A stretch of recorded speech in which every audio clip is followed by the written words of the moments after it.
পুলের উপরে আছে এদিকে দেখি side side side side side কাপড় চোপড় মাথা আসবে না।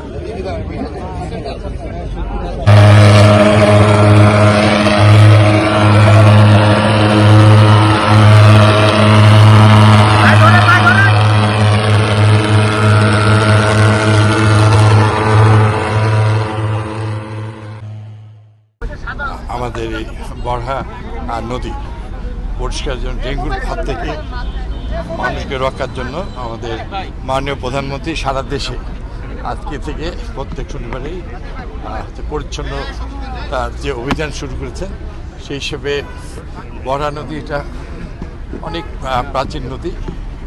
আমি মনিদিন ভাইয়ের আজকে তা আমার দেশের নদীগুলো নিয়ে তার বিস্তীর্ণ প্রতিবেদন পড়েছি।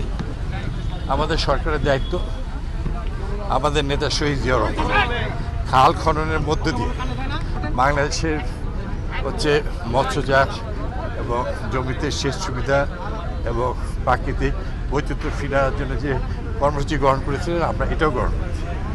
আজকে শুধুমাত্র পরিষ্কার পরিচ্ছন্নতা বা হচ্ছে ডেঙ্গুর হাত থেকে এবং সকল রোগগুলোর হাত থেকে রাজশাহী বাংলাদেশের সবাইকে রক্ষা করে। আমি সবার সম্বন্ধে মহান সৃষ্টি আল্লাহ করতে নামে আজকে বরহাই নদীর এই পরিচ্ছন্নতা অভিযানে শুভ উদ্বোধন ঘোষণা করছি। এটা আমি বলবো এটা অনেক কিছু এটা ঠিক নয়। দেশ আমাদের সবার যে যে প্রতিষ্ঠান যেখানে আছে ইনশাআল্লাহ সেখানেই থাকবে।